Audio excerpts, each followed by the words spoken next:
यहाँ ग्रेग और हेदर नाम का जोड़ा दिखता है।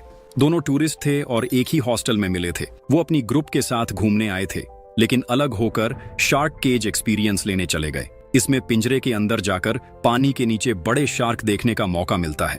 इसके लिए वो टैकर एक्सपीरियंस नाम की कंपनी के बोट पर चढ़े, जो शार्क के साथ रोमांचक सफर का वादा करती है। वहां पहुंचकर ग्रेग और हेदर देखते हैं कि कोई भी टूरिस्ट नहीं है। पूरा इलाका खाली है, बस एक बूढ़ा आदमी डेब मौजूद है। डेब उन्हें बताता है कि टकर छुट्टी पर है, इसलिए वो साथ नहीं जाएगा। तभी अचानक टकर खुद आ जाता है और कहता है कि वो नाव का कप्तान है और टकर एक्सपीरियंस उसकी ही कंपनी है। छुट्टी पर होने के बावजूद वो उन्हें ले जाने के लिए तैयार हो जाता है। फिर टकर अपनी नाव पर उन्हें समुद्र की ओर लेकर निकलता है और रास्ते में बताता है कि बचपन में कैसे वो शार्क के हमले से बचा था। टकर बताता है कि बचपन में हुए शार्क अटैक के निशान आज भी उसके शरीर पर हैं। वो उन्हें एक अखबार की कटिंग दिखाता है, क्योंकि उस घटना की खबर छपी थी। तभी से उसे शार्क के लिए अजीब सी लगन हो गई। ये सुनकर हेदर कहती है कि ये काम उसके लिए कितना मुश्किल होगा, क्योंकि अटैक से बचने के बाद भी उसे शार्क के साथ रहना पड़ता है। हेदर तो पानी के पास भी नहीं जाती, लेकिन टकर समझाता है कि उस घटना में शार्क की कोई गलती नहीं थी। फिर वो नाव लेकर उस जगह पहुंचता है जहां शार्क ज्यादा दिखते हैं। फिर टकर समुद्र में खून डालता है, जिससे कई शार्क खून की खुशबू से वहां आ जाती है। डाइव का वक्त आने पर ग्रेग और हेदर को लोहे के पिंजरे में डालकर धीरे धीरे पानी के नीचे उतारा जाता है। चारों तरफ बड़े बड़े शार्क तैर रहे होते हैं। ये देखकर हेदर डर के मारे ग्रेग का हाथ पकड़ लेती है। धीरे धीरे खुद को संभाल कर वो एडवेंचर का मजा लेने लगती है। शार्क इतने करीब से देखकर उन्हें लगता है कि शायद वो इतने आक्रामक नहीं हैं। कुछ देर समुद्र के नीचे एडवेंचर का मजा लेने के बाद वो दोनों वापस नाव पर लौट आते हैं। दोनों वापस आते हैं और टैकर को धन्यवाद दे रहे थे, लेकिन अचानक टैकर ने ग्रेग की गर्दन पर चाकू मार दिया और उसे समुद्र में फेंक दिया। ये देखकर हेदर चिल्लाई, पर समुद्र में उसकी आवाज सुनने वाला कोई नहीं था। सीन बदलता है। अब एक अमेरिकन लड़की जैफर दिखाई जाती है। सर्फिंग के बाद वो गोल्ड कोस्ट की एक दुकान पर पहुंचती है। वहां उसकी मुलाकात एक रियल एस्टेट एजेंट मोजेस से होती है। मोजेस अपनी कार के लिए एक जरूरी केबल ढूंढ रहा था, क्योंकि उसकी कार स्टार्ट नहीं हो रही थी। उसे मदद की जरूरत थी। वो बड़ा कैंपर वैन था, इसलिए मोजेस उससे मदद मांगता है। लेकिन जैफर मदद करने के लिए तैयार नहीं होती, क्योंकि उसे लोगों से दूर रहना पसंद था। फिर वो पार्किंग लॉट में जाती है और अपने कप के अंदर छुपाकर रखी हुई दुकान से चोरी की आइसक्रीम निकालकर खाने लगती है। तभी उसकी मोजेस से फिर मुलाकात होती है। मोजेस फिर उससे मदद मांगता है, लेकिन जैफर उसे पूरी तरह अनदेखा कर देती है। तब मोजेस इशारे से उसे धमकी देता है और कहता है कि अगर उसने उसकी मदद नहीं की तो वो दुकान में उसकी आइसक्रीम चोरी की बात सबको बता देगा। ये सुनकर जैफर गुस्से में आ जाती है। ये देखकर मोजेस अपनी आवाज बदल लेता है और जैफर से कहता है कि वो काफी दूर धूप में चलकर सिर्फ मदद के लिए यहाँ आया है, इसलिए उसे बस अपनी कार तक ही उसकी सवारी चाहिए। जैफर कुछ देर सोचने के बाद मान जाती है। कार में दोनों इतने बातें करते हैं कि इस मदद से उनके बीच अच्छा रिश्ता बन जाता है। यहाँ तक कि दोनों एक दूसरे को पसंद करने लगते हैं, क्योंकि दोनों की रुचि सर्फिंग में थी। रात को ज़ेफायर की वैन मोजेस के घर के बाहर खड़ी थी और वैन के अंदर दोनों एक दूसरे के साथ शारीरिक संबंध में लिप्त हो जाते हैं। उसी समय मोजेस गलती से एक फाइन बाहर फेंक देता है, जो सर्फ बोर्ड पर लगाने के काम आता है। मोजेस उस रिश्ते को लेकर काफी सीरियस था। उसे लगता था कि शायद किसी वजह से दोनों मिले हैं। ऊपर वाला शायद चाहता था कि वो दोनों साथ रहें, लेकिन ज़ेफायर एक ही जगह टिकना पसंद नहीं करती थी। वो मोजेस के घर के अंदर भी नहीं जाती थी। फिर भी मोजेस उसे दिल से पसंद करने लगा था। वो उसके लिए खाना भी बनाता था, लेकिन जब वो खाना लेकर बाहर आया तो देखा कि ज़ेफायर तो जा चुकी थी। इससे मोजेस बहुत दुखी हो गया। उसके बाद ज़ेफायर सर्फिंग करने समुद्र किनारे गई। वैन को एक जगह पार्क करने के बाद उसे पता चला कि उसका फिन यानी सर्फबोर्ड का पंखा गायब था और ये गलती से हुआ था। फिन मोजेस के घर पर गिर गया था। तभी ज़ेफायर वहां खड़े एक ट्रक में फिन ढूंढने लगी। उसी वक्त पीछे से किसी के कदमों की आहट सुनाई दी। मुड़कर देखा तो टैकर खड़ा था। वो मुस्कुराते हुए उसकी तरफ देख रहा था। टैकर कुछ बोले बिना उसे एक फिन देकर बोला कि उसके पास ऐसे बहुत सारे हैं। उसने ज़ेफिर की अकेले सर्फिंग करने की तारीफ भी की, क्योंकि इस काम में बहुत हिम्मत चाहिए होती है। इसके बाद ज़ेफिर ने उसे धन्यवाद दिया और अपना सर्फबोर्ड ठीक करने लगी। तभी मोजेस ने अपने मोबाइल से खाने की तस्वीर भेजी और SMS करके पूछा कि क्या वो उसके साथ सर्फिंग पर जाएगी। लेकिन जवाब देने से पहले ही टैकर पीछे से आकर ज़ेफिर को बेहोश कर देता है और उसे अपने साथ ले जाता है। काफी देर ड्राइव करने के बाद टैकर उसे बोट में ले जाता है और समंदर के बीच छोड़ देता है। सुबह होते ही मोजेस समुद्र तट पर पहुंचता है, लेकिन ज़ेफिर को नहीं पाता। वो उसे फोन करने की कोशिश करता है, लेकिन फोन वैन के अंदर ही बजता है। टैकर चालाकी से वैन से उसका सर्फबोर्ड निकाल चुका था, लेकिन फोन वहीं छोड़ दिया था ताकि सबको लगे कि वो सर्फिंग करने गई और शायद पानी में डूब गई। इसी बीच जब ज़ेफायर होश में आती है तो देखती है कि बोट के नीचे एक कमरे में बंधी हुई है। उसी जगह हेदर को भी रोक कर रखा गया था। ज़ेफायर डर के मारे खुद को खोलने की कोशिश करती है और चिल्लाने लगती है, लेकिन इस समंदर में उनकी आवाज सुनने वाला कोई नहीं था। हेदर उसे समझाती है कि यहाँ से वो किसी भी हालत में आजाद नहीं हो पाएगी। उसने पहले भी कई बार कोशिश की है, वो कई दिनों से इसी तरह बंदी है। ये सुनकर ज़ेफिर डर से सहम जाती है। वो हथकड़ी खोलने के लिए कुछ चीजें ढूंढने लगती है। तभी दीवार पर किसी लड़की का नाम लिखा हुआ देखती है। नाम देखते ही वो थम जाती है और समझ जाती है कि इससे पहले भी कोई यहाँ बंद था। शायद वो भी बच नहीं पाई और उम्मीद छोड़कर दीवार पर अपना नाम लिख गई। दूसरी तरफ डेक पर टैकर शांति से बैठा मछली पकड़ रहा था। ज़ेफिर ने हेदर से पूछा कि क्या कोई उसे तलाशने आएगा। हेदर ने बताया कि उसके साथ एक लड़का था इस बोट में, लेकिन उसे मार दिया गया।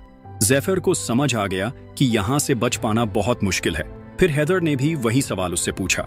ज़ेफिर ने दर्द छुपाते हुए हल्की हंसी के साथ कहा कि उसे कोई मिस भी नहीं करेगा। तलाशने तो दूर की बात है, लेकिन उसे ये नहीं पता था कि मोजेस अब भी उसके बारे में सोच रहा था। मोजेस ने ज़ेफिर की वैन को समुद्र की लहरों से पुलिस के हवाले कर दिया। मोजेस देख रहा था कि वैन काफी देर से वहीं खड़ी हुई है। उसे समझ आ गया कि कुछ गड़बड़ है, क्योंकि ये वैन ज़ेफायर का घर था और वो इसे छोड़कर कहीं नहीं जाती थी। वो तुरंत पुलिस स्टेशन गया, क्योंकि अब उसे ज़ेफायर की चिंता होने लगी थी। लेकिन पुलिस ने इस मामले को गंभीरता से नहीं लिया। पुलिस ने कहा कि शायद वो घूमने चली गई होगी। वहां उसे कोई मदद नहीं मिली तो मोजेस ने खुद ज़ेफायर को ढूंढना शुरू किया। इसी बीच ज़ेफायर दिन भर कोशिश करती रही, लेकिन हथकड़ी खोल नहीं पाई। रात को उसकी नजर हेदर की बिकिनी के अंदर वाले पतले तार पर पड़ी। ज़ेफिर ने वो तार निकालकर हथकड़ी खोलने की कोशिश की। तभी टैकर खाना और पानी लेकर वहां आया। कमरे में बहुत गर्मी थी और दोनों का गला सूख रहा था। हेदर ने जल्दी से पानी पी लिया, लेकिन जिस तरह उसने अपने शरीर को ढका हुआ था, उस पर टैकर को शक हो गया। जैसे ही वो चादर हटाने लगा, ज़ेफिर ने जानबूझकर उसकी तरफ ध्यान खींच लिया। फिर उसने भी पानी पी लिया। टैकर बिना कुछ सोचे वहां से चला गया। उसके बाद ज़ेफिर फिर से हथकड़ी खोलने की कोशिश करने लगी, लेकिन उसे नींद आने लगी, क्योंकि टैकर ने पानी में नींद की गोलियां मिला दी थी। इस वजह से हेदर खुद को छुड़ाने से पहले ही टैकर ने उसे पकड़ लिया। जब ज़ेफायर को होश आया तो उसने खुद को डेक पर एक कुर्सी से बंधा पाया। हेदर को भी एक जगह बांधा गया था। सामने एक कैमरा लगा हुआ था ताकि सब रिकॉर्ड किया जा सके। टैकर इसे अपना शो कह रहा था। कैमरा ऑन करते ही वो अजीब बातें करने लगा। उसने कहा कि शार्क दुनिया का सबसे ताकतवर जीव है। ऊपर वाला ऊपर नहीं, बल्कि नीचे यानी पानी के अंदर है। वहीं से सब शुरू हुआ था और वहीं सब खत्म भी होगा। ये कहते हुए टैकर ने हेदर के बाल काटकर अपने पास रख ली। टैकर दीवार पर खून छिड़कता है और समुद्र में भी खून डाल देता है। शार्क्स खून की गंध पाकर वहां आ जाते हैं। फिर वो धीरे धीरे हेदर को पानी में धकेल देता है। हेदर जोर से हिलने डुलने लगती है और खून की गंध से शार्क उसे टुकड़े टुकड़े कर देता है। ये पूरा क्रूर नजारा कैमरा में रिकॉर्ड हो जाता है। ज़ेफायर ये सब अपनी आंखों के सामने होता देख डर के मारे कांपने लगती है। कांपते कांपते वो दीवार पर अपना और हेदर का नाम लिखने लगती है। तभी उसे पता चलता है कि दीवार पर पहले से कई लड़कियों के नाम लिखे हुए थे, जिन्हें बाद में रंग से ढक दिया गया था। इसका मतलब ये था कि टैकर सिर्फ एक पागल नहीं, बल्कि एक सीरियल किलर है जिसने कई टूरिस्ट लड़कियों को मारा है। टैकर पहले ही कई लड़कियों की जान ले चुका था। उसने सारी रिकॉर्ड की हुई वीडियो टेप्स अपने पास रखी हुई थी। उसके पास ऐसे कई टेप्स का कलेक्शन था जिनमें बंदी लड़कियों के बाल भी रखे हुए थे। अब उस कलेक्शन में हेदर की नई टेप भी जुड़ गई थी और अगली टेप ज़ेफायर की होने वाली थी। अगले दिन सुबह हेदर का टुकड़ों में बंटा हुआ शव पानी पर तैरता हुआ मिला। ये बहुत ही डरावना नजारा था। वहीं दूसरी तरफ मोजेस अभी भी ज़ेफायर की तलाश में समुद्र किनारे घूम रहा था। अचानक उसे ज़ेफायर का सर्फिंग बोर्ड मिल गया। ये देखकर उसकी चिंता और बढ़ गई, क्योंकि ज़ेफायर की सारी चीजें वहीं थीं। रात होते ही टैकर फिर नीचे आया। वो ज़ेफिर के लिए पानी और खाना लेकर आया, लेकिन ज़ेफिर गुस्से में लात मारकर सब कुछ फेंक देती है। गालियां देते हुए वो कहती है, तुम खुद को समुद्र का शार्क समझते हो ना, लेकिन असल में तुम शार्क नहीं हो। तुम तो बस एक डरपोक इंसान हो। इसी वजह से तुम बेबस लड़कियों को मारते हो। ये सुनकर टैकर कुछ कहे बिना वहां से चला जाता है। थोड़ी देर बाद ज़ेफिर की नजर पास रखी एक बाल्टी पर पड़ती है। वो उस बाल्टी का हैंडल तोड़कर एक तेज हथियार बना लेती है, क्योंकि उसे पता था कि टैकर फिर से वापस आएगा। चूंकि ज़ेफायर ने नशे वाली दवा मिलाकर पानी नहीं पिया था, इसलिए टैकर उसे बेहोश करने के लिए इंजेक्शन लेकर आया। लेकिन जैसे ही वो करीब पहुंचा, ज़ेफायर ने मौका देखकर उस तेज धार वाले हैंडल से उस पर वार कर दिया। हथियार उसके शरीर में घुस गया और टैकर दर्द से चिल्लाते हुए गिर पड़ा। तब ज़ेफायर जल्दी से अपनी पैंट से चाबी निकालकर खुद को आजाद कर लेती है, लेकिन अचानक घायल टैकर जैसे तैसे उठकर उसके पैर में इंजेक्शन लगाने में कामयाब हो जाता है। इसके चलते धीरे धीरे ज़ेफायर बेहोश होने लगती है। ऊपर जाकर ज़ेफायर रेडियो पर मदद मांगने की कोशिश करती है, लेकिन बदकिस्मती से कोई जवाब नहीं मिलता। तभी ज़ेफिर ने दूर एक बोट देखी और जोर से चिल्लाने लगी, लेकिन उस बोट पर पार्टी चल रही थी, इसलिए उसकी आवाज वहां तक नहीं पहुंच पाई। इसी बीच टैकर भी ऊपर आ गया। ज़ेफिर अपना कैमरा लेकर भागी। जब टैकर ने अपना कैमरा वापस मांगा तो उसने वो कैमरा समुद्र में फेंक दिया और खुद भी पानी में कूद गई। उसका बस एक ही मकसद था, किसी तरह आगे वाली बोट तक पहुंच जाना, लेकिन धीरे धीरे पानी में वो बेहोश हो गई। टैकर ने उसे खींचकर फिर से अपनी बोट पर ले आया और वापस बंदी बना दिया। अब उसके पास कैमरा नहीं था, इसलिए वो रिकॉर्ड नहीं कर सकता था। इसीलिए उसने ज़ेफिर को मारने की योजना छोड़ दी और पहले सोचा कि नया कैमरा कैसे खरीदे। वो बोट लेकर समुद्र किनारे वापस आ गया, लेकिन जाने से पहले ज़ेफिर को अंदर ताले में बंद कर दिया। इस बीच पुलिस भी ज़ेफिर की तलाश में जुटी थी, लेकिन मोजेस पुलिस की जांच से खुश नहीं था। उसने समुद्र किनारे पार्किंग लॉट की सीसीटीवी फुटेज देखी। उसमें उसे ज़ेफायर की वैन के पीछे टैकर का ट्रक दिखाई दिया, जिस पर लिखा था टैकर एक्सपीरियंस। ये देखकर मोजेस ने खुद तलाश शुरू की और आखिरकार उस जगह यानी दिए गए पते पर पहुंच गया। मोजेस बोट पर पहुंचता है और नीचे से ज़ेफायर की चिल्लाने की आवाज सुनता है। नीचे जाकर देखता है कि ज़ेफिर बंधी हुई है। उसे देखकर ज़ेफिर खुश हो जाती है। इतना कुछ होने के बाद भी मोजेस उसे ढूंढते ढूंढते यहाँ तक आ गया था। ज़ेफायर जल्दी से कहती है कि ऊपर से कुछ लेकर आए ताकि वो आजाद हो सके। मोजेस ऊपर जाकर पुलिस को कॉल करता है, लेकिन तभी टैकर अचानक आकर उस पर हमला कर देता है। पुलिस का फोन रिसीव हो जाता है, लेकिन टैकर उसे बात नहीं करने देता और फोन तोड़ देता है। टैकर मोजेस को बुरी तरह घायल कर देता है। फिर भी मोजेस हार नहीं मानता। वो लगभग टैकर को मार ही देता, लेकिन तभी पीछे से डेव आकर उस पर हमला करता है। डेव को तब तक सच्चाई नहीं पता थी कि टैकर असल में इस बोट में कैसे रहता है, लेकिन जैसे ही वो नीचे से ज़ेफिर की आवाज सुनता है, उसे सब सच समझ आ जाता है। लेकिन तब तक बहुत देर हो चुकी थी। टैकर डेव को भी बहुत बुरी तरह मार डालता है। अब टैकर समझ जाता है कि किनारे पर रहना सुरक्षित नहीं है, इसलिए वो जल्दी से बोट लेकर एक सुनसान द्वीप पर पहुंच जाता है। नीचे वाले कमरे में वो मोजेस को भी ज़ेफायर के साथ बांध कर रख देता है। मोजेस अपने मन की बात बताने लगता है, लेकिन तभी टैकर आकर दोनों को ऊपर बुला लेता है, क्योंकि उसने तय किया था कि अगला वीडियो टेप आज ही रिकॉर्ड करेगा। इस बार उसकी नई योजना थी। टैकर उन्हें मारने की बार बार कोशिश करता है। सबसे पहले वो डेव के शरीर के टुकड़े पानी में फेंक देता है ताकि शार्क्स आ जाएं। फिर धीरे धीरे मोजेस को पानी में उतार देता है, लेकिन ज़ेफायर ने उसे पहले ही समझा दिया था कि शार्क्स के सामने बिल्कुल हिलना डुलना नहीं है, इसलिए मोजेस चुपचाप तैरता रहा। इससे काम बन गया। शार्क्स उसके चारों तरफ घूमकर फिर चली गईं। कुछ देर बाद टैकर उसे फिर से बोट तक खींच लाता है, लेकिन इस बार वो और ज्यादा बेरहम हो जाता है। बार बार चाकू से उसके पेट पर वार करता है, फिर घायल मोजेस को पानी में उतार देता है। मोजेस लगभग मर ही रहा था। तभी उसकी आंखों के सामने ऊपर से एक लाइफगार्ड का हेलीकॉप्टर उड़ता हुआ दिखाई देता है। ये लोग ज़ेफिर की तलाश में आए थे। टैकर का प्लान बिगड़ गया। वो डर के मारे नीचे जाकर फिर से ताला लगा देता है। मोजेस की हालत बहुत खराब थी। उसकी सांसें चल रही थीं, लेकिन बहुत धीरे धीरे। ज़ेफायर अपनी आंखों के सामने मोजेस को मरता देख रही थी, लेकिन वो किसी भी कीमत पर उसे मरने नहीं देना चाहती थी। वो उसका हाथ छुड़ाने की कोशिश करती है, लेकिन सफल नहीं होती। तब उसके पास एक ही रास्ता बचता है, जिंदगी बचाने का। वो अपनी उंगली तोड़ देती है और हाथ बाहर निकालने की कोशिश करती है, लेकिन हाथ फिर भी बाहर नहीं आता। आखिरी उम्मीद के तौर पर वो अपने दांतों से ज़ेफिर अपनी उंगली काटकर पूरी तरह अलग कर देती है। आखिरकार वो हाथ छुड़ाने में सफल हो जाती है। ठीक उसी समय टैकर नीचे उतरता है और उसे इंजेक्शन लगाकर बेहोश करने की कोशिश करता है, लेकिन ज़ेफिर उसे चकमा देकर नीचे वाले कमरे में बंद कर बाहर से ताला लगा देती है।